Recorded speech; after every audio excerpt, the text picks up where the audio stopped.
Welcome back to Medical Monday. I'm here with Dr. Barry Jarnagin talking about female urology and pelvic floor pain.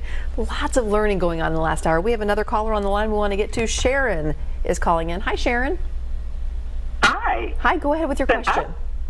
Okay, could an underlying spine cause bladder incontinence? And also, are pelvic tilts good to help keep the bladder strong? Can you ask that last question again? Could pelvic tilts help to keep the bladder strong? You know, the exercise pelvic tilts. Okay, what do you think, Dr. J? So I think pelvic tilts can be helpful. And so that, you know, again, it's if you're doing them correctly, they can be helpful. Anything that you can do to build muscle. And the physical therapists I work with not only the pelvic floor muscles, but also core. So there is value in that, and then back muscles and everything else. And so all those things are vital for overall pelvic floor health, if you will. As far as the spine goes, absolutely. The spine plays a pivotal role. If you think of the brain as kind of the central portion, and then the nerves run from the brain to the bladder through the spine is the 6-lane highway. And if there is a problem with that highway, it's like, you know, as I was driving here, you know, there was a car that had stalled or something had occurred and there was a backup behind it. And so the flow's not good. And so if you have a problem with your spine, it's going to cause problems with your bladder many times. And so it can either be where the bladder is, again, those spontaneous contractions we were talking about earlier, or it could be where the bladder just simply doesn't empty at all.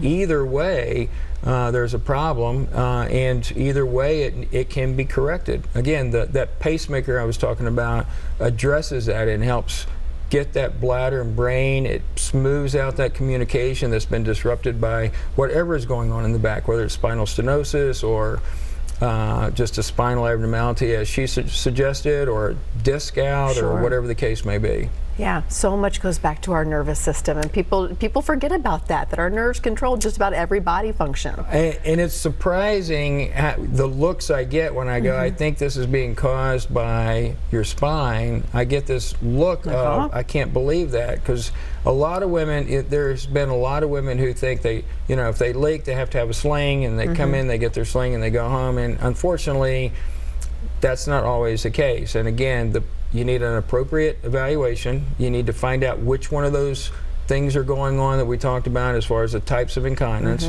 and then pick a treatment that actually will treat that type of incontinence. And so those are vital, and the spine plays a huge role in that. Sharon, thank you very much. My husband's a chiropractor, and he's always preaching good spinal health from baby on up. You just, those nerves. So very important. You never know what they're controlling and what's going wrong. I wanted to ask you, and I asked you in the break, I said, can I ask this? We see these commercials on TV all the time about the bladder mesh, and, you know, if you've had this and it went wrong, call us and we'll sue. What's up with the mesh? Yeah, so in prolapse surgery, if you use native tissue, in other words, if I just put tissue back where it belongs, the risk of recurrence is 35% across the board. And so that has been that's been kind of the known number. And so mesh came about because women, because hernia, everybody, and so they did studies, and the people who were getting mesh for their hernias actually did much better than those that had natural. And so then people go, well, if it fixes that weak tissue, maybe it'll help with the weak tissue in the vagina. So that's kind of how it all got started. It all got started by trying to reduce that recurrence rate. And so then we started using the mesh, and unfortunately the mesh that gets used in the abdominal wall doesn't work in the vagina, and it causes problems, and so it has to be a kind of a different weave, if you will, a different way it looks. And so mesh is not mesh, just like apples and peaches are both fruits, but they're very different. And so the discovery now is there's a different mesh that's more appropriate for one than the other. Now, with that said, there are risks to mesh, just like there are with the abdominal wall mesh. There are risks to the mesh as it gets put in the vagina. It's just that risk is not nearly as high or as big as the attorneys made it out to be. None of it was ever recalled. there were companies who chose to take it off the market because they didn't want to fight the lawsuits. And so it's a lot more complicated than people think. So in women who have had recurrent prolapses, mesh may be a good choice. Not necessary, but it might be, and something that you shouldn't fear. You just need to understand what the risks are. You need to make sure that if you do choose it, that somebody who does it all the time is doing it. Sure. Because it is a higher risk procedure. The biggest risk is that it can grow into the vagina. That's the biggest one. 3 to 5% of women can have that problem. 3 to 5%. 3 to 5. Okay. The other ones, the abnormal scars, the infections, growing into other organs, all those things are possible, but are really unusual and rare, as long as you have an experienced person putting it in for you. Gotcha. So you want to check your doctor's credentials and what he or she is normally doing. This isn't something on the outside of their wheelhouse. That's right. You want somebody who specializes in this and who does this frequently. Okay. Let's hop to Joel. He's on the line. Hi, Joel. Thank you for calling in. Hello. Hi there. Go ahead with your question. Okay, my wife is suffering from incontinence. The reason for this is that she's having to take medication to eliminate excess fluid from her body because she's suffering from congestive heart failure. So what I really want to know is, how can you know whether she's passing too much fluid or not enough? Good question, Joel. Thank you for calling in. It is a great question, and that's where the appropriate evaluation comes. There is some testing. We essentially hook the bladder and pelvic floor up to a computer, if you will, and run a test to see how the bladder is functioning.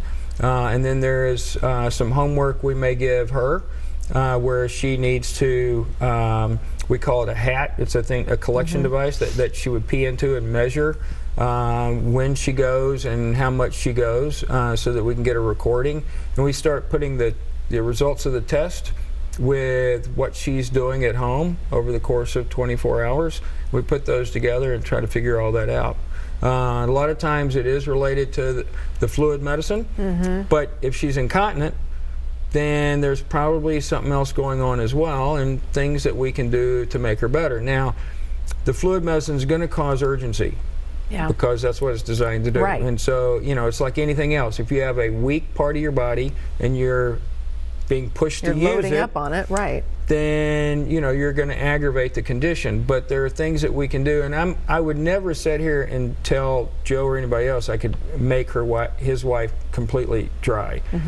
But certainly there's things that we can do to make her significantly better. She might get all the way dry, but at least get better. And there's a lot of women, and we didn't ask, and but a lot of women are going through 10, 12, 15, 20 pads a day. Oh, wow. And so if we can go from 20 to 5, we've made a big difference. Yes. And pads aren't cheap either. No, they are not. So not only is it a quality of life thing, but it's a expense side too. But if we get her all the way off of them, or we get her from maxi pads to a thin liner, then we've done something. And so, there's a lot of things that we can do to make her better. Okay. Very good. Joel, thank you for calling in and asking that. I wish you the best of luck. Again, when we come back, we are going to give you Dr. Jarnigan's information so that you can make an appointment, you can reach out and get some help. So get a pen and paper while we're in this commercial break, and we're coming right back with that information. Thank you much. Thank you.